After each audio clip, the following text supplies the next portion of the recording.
The world had changed, but not everyone was ready to accept it. The orbital ring continued its silent work, stabilizing Earth's climate and healing the scars humanity had inflicted on the planet. Yet beneath the surface of gratitude and awe, tension simmered. People were divided. Some saw the aliens as saviors, while others viewed them as invaders hiding behind a veil of benevolence. And then there were those who simply didn't know what to think. In Colorado, Daniel Carter found himself caught in the middle of this growing divide. His small town, once quiet and unassuming, had become a microcosm of the global debate. At the local coffee shop, conversations buzzed with speculation about the aliens' intentions. Some argued that humanity should embrace the changes brought by the orbital ring, while others insisted on caution or outright resistance. One morning, as Daniel walked Ethan to school, they passed a group of protesters gathered near the park. They held signs reading, "No to alien control and Earth belongs to humans." A man stood on a makeshift platform shouting into a megaphone. "They're manipulating us," the man yelled. "This so-called gift is just a way to weaken us before they strike." Ethan tugged at Daniel's sleeve. "Dad, are they right? Are the aliens tricking us?" Daniel knelt down to meet his son's gaze. "I don't know, buddy. But we can't let fear control us. We have to stay calm and figure things out." Ethan nodded, though doubt lingered in his eyes. As they continued toward the school, Daniel couldn't help but feel uneasy. The protests weren't limited to their town. They were happening everywhere. Social media was flooded with videos of rallies, debates, and even clashes between opposing groups. It seemed that humanity's first instinct wasn't unity, but division. In New York, Dr. Rachel Monroe wrestled with her own doubts. Her team had made remarkable progress deciphering the signals from the alien ships, but the deeper they dug, the more questions arose. The low-frequency pulses emitted by the orbital ring were unlike anything they'd ever encountered. They interacted with Earth's magnetic field in ways that defied conventional physics, creating subtle shifts in the planet's energy systems. Kevin rushed into Rachel's office, holding a tablet. "Dr. Monroe, you need to see this," he said, his voice tinged with urgency. Rachel looked up from her notes, her brow furrowed. "What is it now?" "The pulses. They're affecting human brainwaves." Rachel froze. "What do you mean?" Kevin placed the tablet on her desk, showing her the data. "We've detected increased neural activity in people exposed to the pulses. It's not harmful, at least not yet, but it's significant. Look at these scans." Rachel studied the images, her heart pounding. The scans showed heightened activity in regions of the brain associated with creativity, empathy, and problem-solving. Could the aliens be influencing human cognition? And if so, why? This could explain the recent surge in cooperation efforts, Kevin suggested. People are working together more than ever before. Maybe the ring isn't just fixing the planet, it's fixing us too, Rachel frowned. Or maybe it's controlling us. Her words hung heavy in the air. The possibility was chilling. If the orbital ring was altering human behavior, where did free will end and manipulation begin? She knew she needed to share her findings, but she hesitated. Revealing this information could spark panic, or worse, violence. Meanwhile, in Washington, D.C., General Alan Hayes faced mounting pressure. The protests against the aliens were growing louder, fueled by conspiracy theories and misinformation. Militant groups called for action, demanding that the military take a stand against the unknown invaders. Even within the government, opinions were split. Some believed the aliens posed no threat, while others argued for preemptive strikes. Hayes sat in his office, staring at a map of global conflict zones. He tapped his pen against the desk, deep in thought. If the aliens were truly hostile, humanity would need every advantage it could get. But attacking without provocation carried its own risks. What if the orbital ring was a test, a way to gauge humanity's capacity for peace? His assistant entered, carrying a folder. "Sir, we've intercepted another transmission." Hayes straightened, his attention snapping to the present. "From the aliens?" "Yes, sir. It's different this time." more complex. Hayes opened the folder, scanning the contents. The message was a series of symbols, accompanied by mathematical equations. Unlike previous transmissions, this one appeared deliberate, a direct attempt at communication. "Get me Dr. Monroe," Hayes ordered. Now, back in Colorado, Laura Carter tried to keep life as normal as possible for Ethan. She baked cookies, helped him with his homework, and encouraged him to play outside. But even she couldn't ignore the growing unease in their community. Neighbors whispered behind closed doors, and strangers avoided eye contact in the streets. Fear was spreading like wildfire. One evening, as the family sat around the dinner table, Ethan spoke up. "Mom, Dad, what happens if the aliens leave?" Laura set her fork down, surprised by the question. "Why would they leave?" "I don't know," Ethan admitted. "But what if they get mad at us or bored?" Daniel exchanged a glance with Laura. Neither of them had an answer. The truth was, no one understood the aliens' motives, or whether they even cared about humanity at all. That night, Daniel stepped outside to clear his head. The sky was clear, dotted with stars. Above it all, the orbital ring glowed faintly, a constant reminder of the unknown. He stared at it, wondering if the aliens were watching. Did they see humanity's flaws, the greed, the hatred, the destruction? Or did they only see potential? As he stood there, lost in thought, his phone buzzed in his pocket. It was a news alert. Scientists had decoded part of the latest alien transmission. According to the report, the message contained instructions for building something. Details were scarce, but the implications were staggering. Were the aliens offering technology, or setting a trap? Daniel felt a chill run down his spine. Whatever the answer, one thing was certain: humanity was being tested, and the outcome would shape the future of the planet, and perhaps the galaxy. Unbeknownst to Daniel, or anyone else, the aliens' plan was far more intricate than anyone realized. The orbital ring wasn't just a tool for environmental restoration or cognitive enhancement. It was a gateway, a bridge between worlds, and soon humanity would face its greatest challenge yet. For now, the world held its breath, torn between hope and fear. The aliens remained silent, their presence both a blessing and a mystery. But as the days stretched into weeks, one truth became undeniable. Earth was no longer alone, and the choices humanity made next would echo across the stars. Part 2. The days that followed were unlike anything humanity had ever experienced. The alien structure, a vast, glowing ring, continued to expand around Earth's orbit, its purpose still shrouded in mystery. People around the world alternated between fear and fascination, glued to their screens as news outlets broadcast every update. Scientists scrambled to analyze the data, while governments debated how best to respond. But amidst the chaos, life somehow carried on. In Colorado, Daniel Carter found himself unable to sleep. The image of the shimmering alien swarm lingered in his mind, haunting him like a half-remembered dream. He spent hours pacing the house, checking the news and staring out the window at the night sky.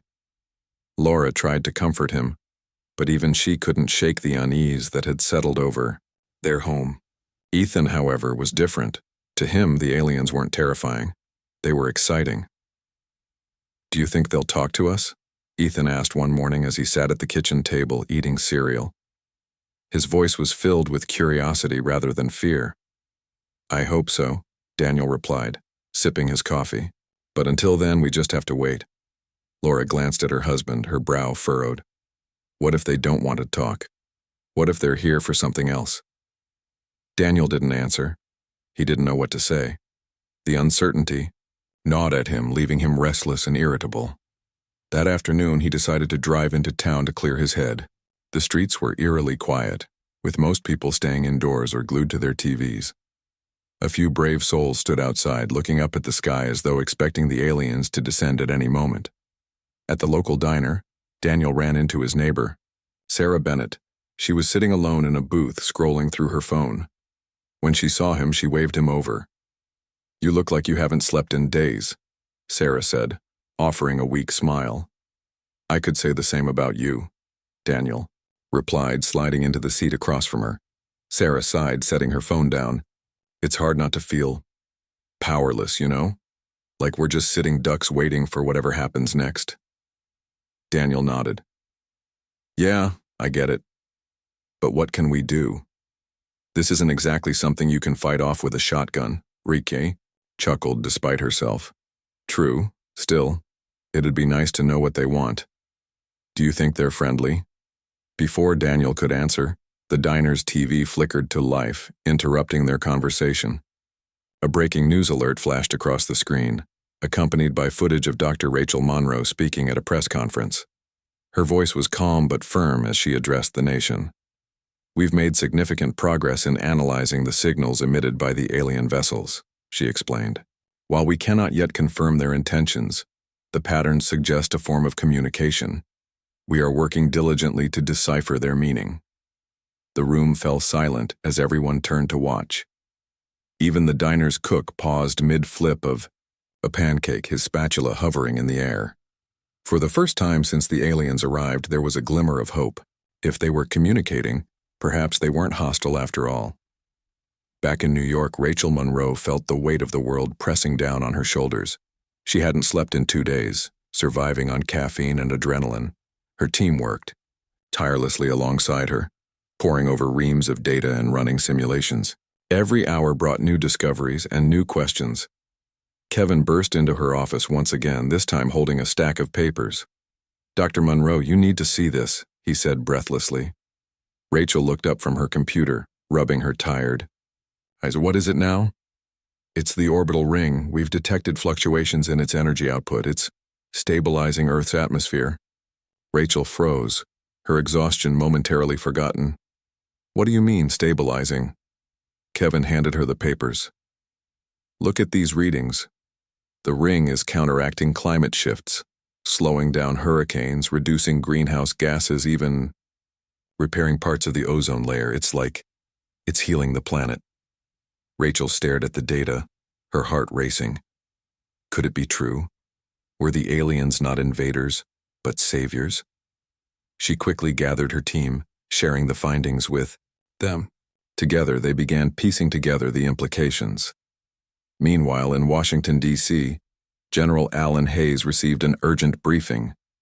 The military had intercepted additional transmissions from the alien ships, confirming what Rachel's team had discovered.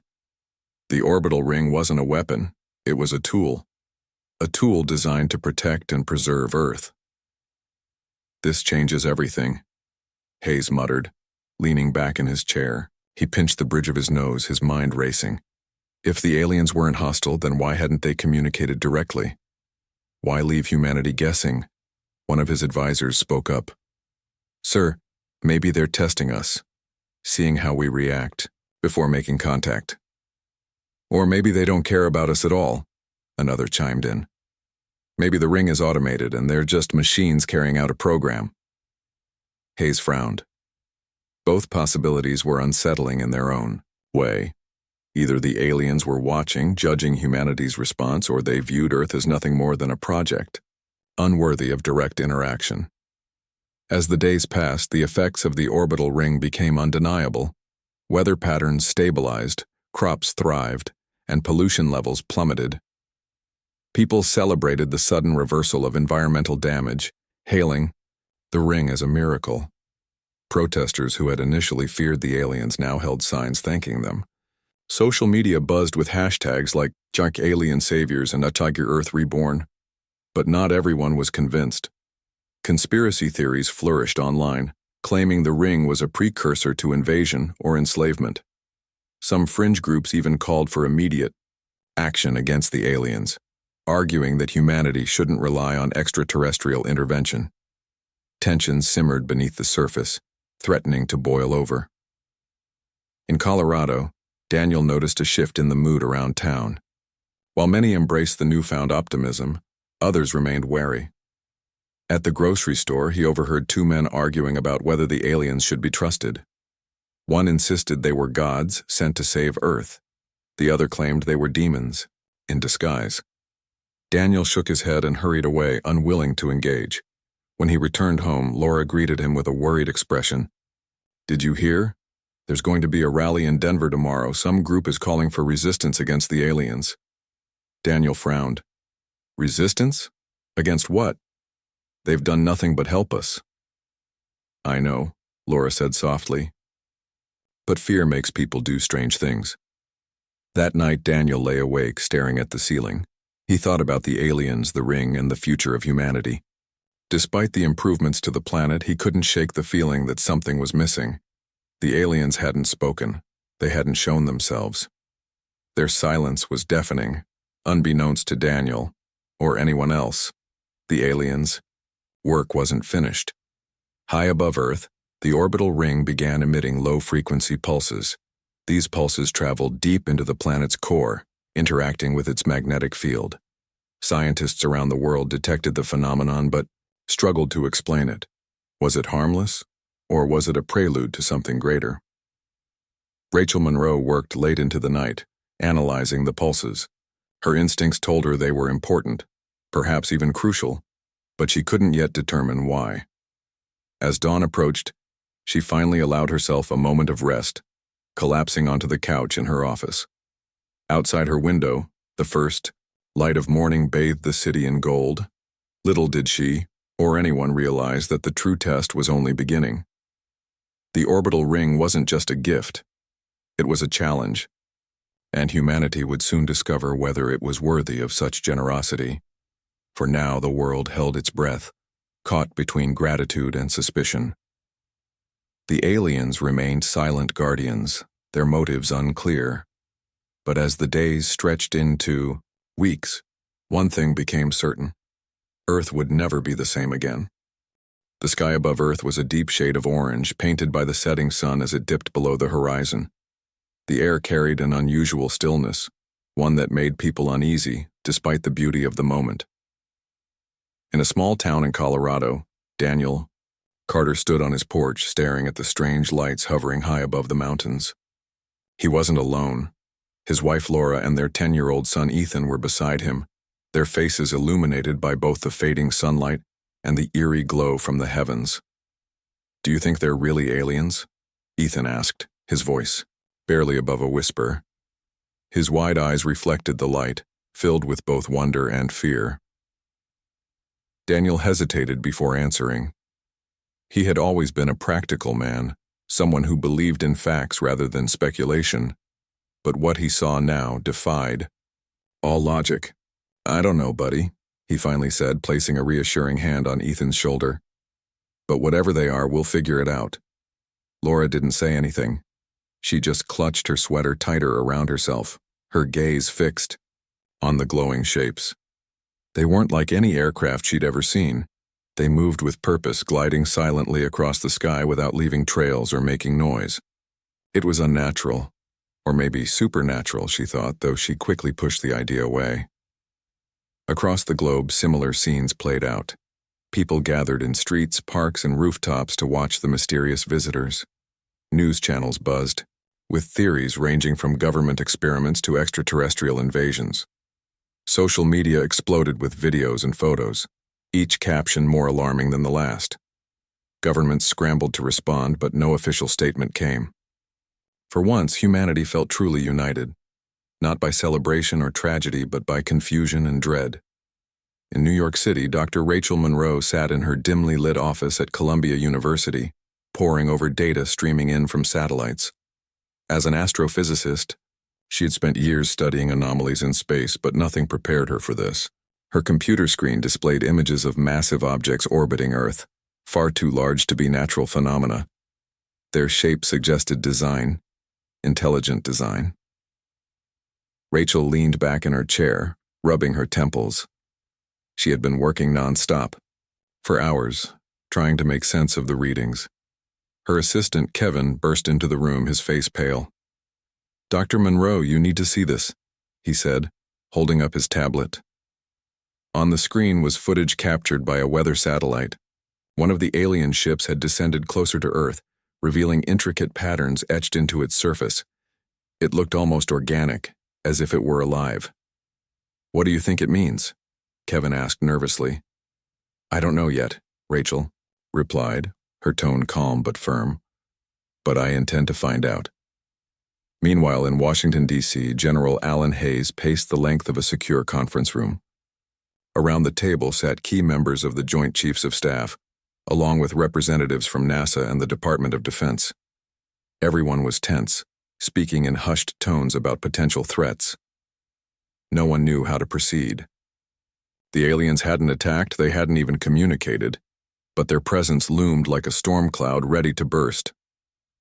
We need answers, General Hayes barked, slamming his fist on the table. If these things are hostile, we have to prepare, and if they're not, we still can't afford to sit here twiddling our thumbs. One of the scientists cleared his throat. Sir, we've detected something unusual. These ships aren't just hovering, they're constructing something. Constructing? Hayes repeated, raising an eyebrow. Yes, sir. Something massive. It appears to be encircling the planet. Hayes frowned, his mind racing. Whatever the aliens were building, it couldn't be good. Or could it? Without communication, they were left guessing, a dangerous game when dealing with unknown forces. Back in Colorado, Daniel decided to take matters into his own hands. He grabbed a pair of binoculars from the hall closet and stepped off the porch. The lights in the distance seemed brighter now, pulsating rhythmically. He focused the lenses, hoping to get a clearer view. What he saw took his breath away. The object wasn't a single entity. It was composed of countless smaller parts moving in perfect synchronization. They shimmered like liquid metal, shifting and rearranging themselves. It reminded him of a swarm of bees, except infinitely more complex. Dad, what is it? Ethan called from the porch. Daniel lowered the binoculars, his heart pounding. I don't know, son, he admitted, but I think we're about to find out. As night fell, the world held its collective breath. The alien ships continued, their silent work, oblivious or perhaps indifferent to the chaos they had caused below. Humanity watched, waited, and wondered. Were they saviors or conquerors, friends or foes? The questions swirled in everyone's minds, unanswered and unsettling. Unbeknownst to most, however, there was hope brewing. Deep within Earth's scientific community, researchers like Rachel Monroe worked tirelessly to decode the signals emanating from the alien vessels. Hidden among the static and noise, they found patterns, mathematical sequences that hinted at intelligence. Could it be a language, a message, or merely a coincidence? For now, no one knew. But as the first segment of the alien structure locked into place high above Earth's atmosphere, a new chapter began, one that would test the limits of human ingenuity, courage, and unity. Little did anyone realize that this enigmatic orbital ring would become humanity's greatest salvation, or its ultimate downfall. And so, under the watchful eyes of billions, Earth braced itself for the unknown. The decoded message from the aliens spread like wildfire across the globe. It wasn't just a random transmission. It was a blueprint. The instructions were clear, at least in theory. Humanity was being asked to construct something. What exactly? It was remained unclear, but scientists speculated it might be a device or structure meant to interface with the orbital ring. Some believed it could unlock further communication with the aliens. Others feared it might be a trap. Dr. Rachel Monroe found herself at the center of the storm once again. Her team had been tasked with leading the effort to interpret and replicate the alien design. The blueprints were unlike anything they'd ever seen, complex geometric patterns combined with materials that didn't exist on Earth. The challenge seemed insurmountable, but Rachel refused to give up. She knew this was humanity's chance to prove itself, to show the aliens that they were capable of cooperation and innovation. Kevin, pull up the latest material analysis, Rachel instructed, her voice steady despite the exhaustion etched on her face. We need to figure out how to synthesize these components. Kevin nodded, typing furiously on his laptop. It's going to take time, Dr. Monroe. These alloys are beyond our current technology. We don't have time, Rachel replied sharply. If we delay, people will lose faith. Governments might turn against us, or worse, each other. Her words hung heavy in the air. Around the world, tensions were escalating. Militant groups grew bolder, launching protests outside government buildings and research facilities. Conspiracy theories flourished, claiming the aliens were using the project as a distraction while they prepared for an attack. Even within Rachel's own team, doubts began to surface. "Are we sure about this?" one of her colleagues asked during a late-night meeting. "What if we're building a weapon or something that gives them control over us?" Rachel sighed, running a hand through her hair. "I don't know what we're building, but I do know that ignoring the message isn't an option. If we refuse, we'll never understand their intentions." Her determination inspired her team to push forward, even as sleep deprivation and stress took their toll. Slowly but surely, breakthroughs began to emerge. Using advanced simulations and experimental techniques, they managed to create a rough approximation of the required materials. It wasn't perfect, but it was a start. In Colorado, Daniel Carter followed the developments closely. Like millions of others, he watched news reports detailing the progress of the construction project. The United Nations had taken charge, coordinating efforts between nations to ensure the work proceeded smoothly. Factories operated around the clock, producing parts based on the alien designs. Engineers and scientists from every corner of the globe collaborated, united by a shared purpose. Despite the global effort, skepticism persisted. In his town, Daniel noticed more and more people joining the protests. Sarah Bennett, his neighbor, became increasingly vocal in her opposition.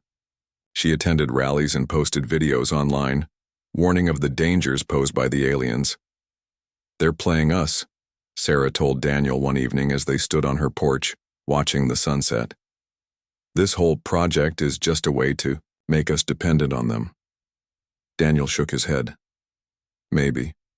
Or maybe it's a test, a way to see if we can work together." Sarah crossed her arms, unconvinced. "And what happens when we fail? When we build whatever it is and they decide we're not worth keeping around?" Daniel didn't have an answer. He admired Sarah's passion, but her pessimism troubled him. Deep down, he wanted to believe the aliens had good intentions, but the uncertainty gnawed at him. At home, Laura tried to shield Ethan from the growing unrest. She limited his exposure to the news and encouraged him to focus on schoolwork and hobbies, but even she couldn't protect him entirely. At recess, Ethan overheard classmates arguing about the aliens. Some kids thought they were heroes. Others called them monsters. "Mom, why can't everyone agree?" Ethan asked one night as they sat together in the living room. Laura smiled sadly. "People are scared, sweetheart. Scared of things they don't understand. That's why it's important to stay calm and think before reacting." Ethan nodded, though confusion lingered in his eyes. "But what if they hurt us?" "I don't think they will," Laura said softly. "They've helped us so far. Maybe they're trying to teach us something." Meanwhile, in Washington, D.C., General Alan Hayes faced mounting pressure to act decisively. The protests had turned violent in several cities, with clashes breaking out between pro-alien supporters and militant groups. Intelligence reports suggested that some factions were stockpiling weapons, preparing for conflict. Hayes knew he couldn't ignore the threat, but he also couldn't risk provoking the aliens. "Sir, we've received intel on a potential attack," one of his advisors reported during a tense briefing. "A group calling themselves the Human Defense Front plans to target one of the construction sites." Hayes clenched his jaw. "Where?" "Berlin. They're planning to strike tomorrow night." Hayes leaned back in his chair, weighing his options. Sending troops to stop the attack could prevent bloodshed, but it might also escalate tensions further. On the other hand, doing nothing could result in disaster. "Deploy covert operatives," Hayes ordered finally. "Neutralize the threat without drawing attention, and keep this off the record." As the hours ticked by, the world held its breath. In Berlin, undercover agents successfully thwart Fu za de Zhu zi Jianhua Wei. In Berlin, undercover agents stopped the attackers before they could reach the construction site. The operation remained secret, avoiding public panic. Unbeknownst to everyone, the aliens observed these events closely. Hidden sensors aboard the orbital ring monitored human behavior, analyzing responses to challenges and conflicts. The data streamed into the alien ships, feeding into vast artificial intelligences that processed the information with cold precision. Humanity was being evaluated, not just for its technological capabilities, but for its moral character. Back in New York, Rachel Monroe received another update from her team. The prototype of the alien device was nearly complete. All that remained was assembly and testing. Excitement buzzed through the lab, tempered by nerves. No one knew what would happen when they activated it. "Are you ready for this?" Kevin asked Rachel as they stood beside the gleaming machine. Rachel took a deep breath, steeling herself. "Ready or not, we have to try." With trembling hands, she flipped the switch. For a moment, nothing happened. Then a low hum filled the room, growing louder and more resonant. Lights pulsed along the device's surface, syncing with the orbital ring above. A holographic display flickered to life, projecting symbols into the air. "It's working," Kevin whispered, awestruck. But the display wasn't just showing random patterns. It was a message, a response from the aliens. Translating it would take time, but one thing was clear. Humanity had passed the first phase of the test. For now, the world celebrated. The protests quieted, replaced by cautious optimism. People gathered in streets and parks, gazing up at the orbital ring with renewed hope. Perhaps the aliens weren't enemies after all.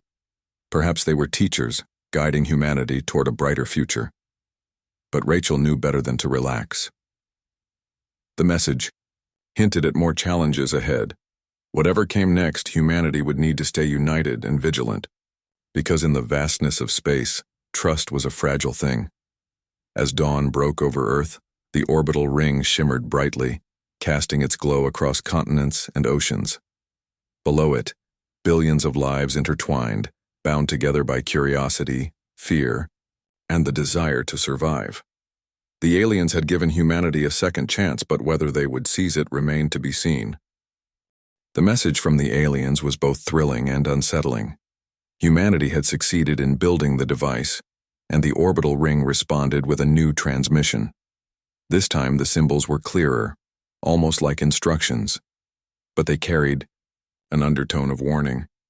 Scientists around the world scrambled to decode the meaning, piecing together fragments of information that hinted at what might come next. Dr. Rachel Monroe stood in her lab, staring at the holographic display projected by the alien device. Her team buzzed with excitement, but she couldn't shake the feeling that something was off. The message wasn't just congratulatory. It seemed to outline another task, a more difficult one. "Kevin, run a cross-analysis on these sequences," Rachel instructed, pointing to a section of the hologram. "I want to know if there's a pattern we're missing." Kevin nodded, typing furiously on his laptop. "It's strange, Dr. Monroe.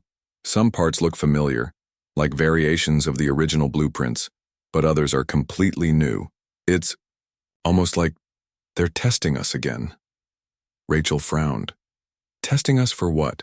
Cooperation? Intelligence, or something else entirely?" Her question hung unanswered in the air. Around the world, governments debated how to proceed. The United Nations convened an emergency meeting, bringing together leaders from every nation to discuss the implications of the new message.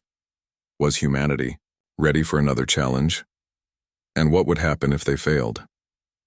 In Colorado, Daniel Carter watched the news coverage with growing unease.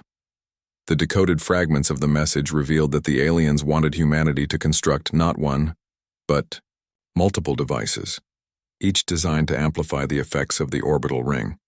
These structures would need to be built in key locations across the globe, requiring unprecedented levels of collaboration. "What does that mean?" Ethan asked, pointing at the TV screen as reporters discussed the findings.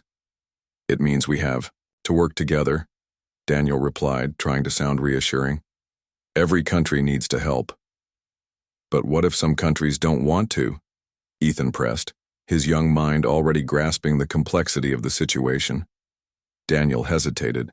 He didn't have an answer. Even within his own community, divisions ran deep.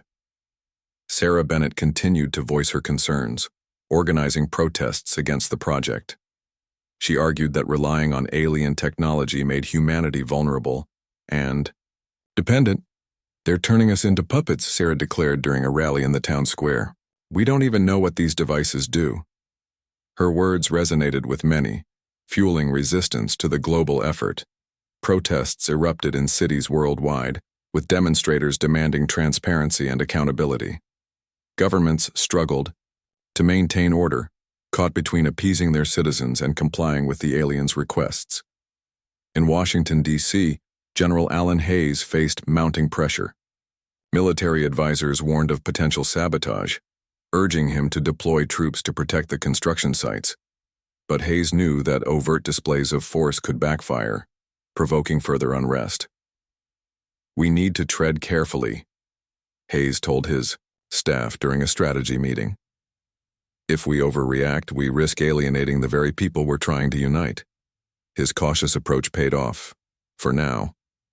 Covert operations successfully thwarted several attempts to disrupt the project, keeping the violence contained. But tensions simmered beneath the surface, threatening to boil over at any moment. Back in New York, Rachel Monroe worked tirelessly to understand the full scope of the aliens' demands. Her team identified 5 critical locations where the devices needed to be installed: Antarctica, the Amazon rainforest, the Sahara Desert, the Tibetan Plateau, and the Arctic Circle. Each site presented unique challenges, from extreme weather conditions to logistical hurdles. "This is insane," Kevin muttered as he reviewed the data. "How are we supposed to transport equipment to places like this?" "We'll find a way," Rachel said firmly. "We have no choice." Her determination inspired her colleagues, but the enormity of the task weighed heavily on everyone. Engineers and scientists traveled to remote corners of the Earth, braving harsh environments, to begin construction. Supplies were airlifted in, and teams worked around the clock, driven by a shared sense of purpose. Despite the progress, doubts lingered. In private moments, Rachel found herself questioning whether humanity truly understood what it was building. Were the devices meant to enhance the orbital ring's capabilities, or serve a darker purpose? She voiced her concerns to Kevin, who offered a grim assessment. "If we're wrong about this, if these things turn out to be weapons, we might be handing the aliens the keys to our destruction." Rachel nodded, her heart heavy with uncertainty. Yet she refused to give up. If humanity wanted answers, it had to take risks. In Colorado, Laura Carter did her best to shield Ethan from the chaos. She encouraged him to focus on school and hobbies, reminding him that fear only made things worse. But even she couldn't ignore the tension in their small town. Neighbors avoided each other, divided by conflicting beliefs about the aliens. One evening, as Daniel returned home from work, he found Laura sitting at the kitchen table, staring at her phone. The screen displayed images of protests turning violent. "In Europe. Do you think it's worth it?" Laura asked quietly without looking up. Daniel sighed, setting his keys down. "I don't know, but I do know that giving up isn't an option." Laura nodded, though worry lingered in her eyes. "What happens if we fail?" "We won't," Daniel said firmly, though he wasn't sure he believed it himself. As the days passed, the first device neared completion in Antarctica. Teams worked under harsh conditions, battling freezing temperatures and blizzards. When the structure finally came online, it emitted a low hum, syncing with the orbital ring above. Lights pulsed along its surface, creating a mesmerizing display that could be seen from miles away. News of the success spread quickly, reigniting hope among those who supported the project. Social media lit up with videos of the glowing device, accompanied by messages of gratitude and awe. For a brief moment, humanity seemed united. But the celebration was short-lived. Within hours, reports emerged of strange phenomena occurring near the device. Animals fled the area en masse and seismic activity increased. Scientists rushed to investigate, fearing unintended consequences. Rachel received an urgent call from the Antarctic team. "Dr. Monroe, we've detected anomalies in the magnetic field," a researcher explained. "It's like the device is amplifying the orbital ring's effects, but in ways we didn't anticipate." Rachel's stomach sank. Had they made a mistake? Was the device destabilizing the planet instead of helping it? Before she could respond, alarms blared in her lab. The alien device she had built earlier began emitting erratic signals, its lights flashing wildly. A distorted voice echoed through the room, speaking in broken English. Adjust, recalibrate, or risk collapse. Rachel froze, her mind racing. The aliens were communicating directly, but their message was cryptic. What did they mean by recalibrate, and what would happen if they failed? Kevin, shut it down, she shouted, panic rising in her chest. I can't, Kevin yelled back, frantically pressing buttons. It's locked, it won't respond. As the device continued to malfunction, Rachel realized they were running out of time. Whatever the aliens wanted, humanity had to act fast, or face the consequences. Across the globe, people watched anxiously, waiting for answers. The orbital ring shimmered ominously, casting long shadows over Earth. Beneath it, billions held their breath, unsure whether they had taken a step toward salvation or disaster.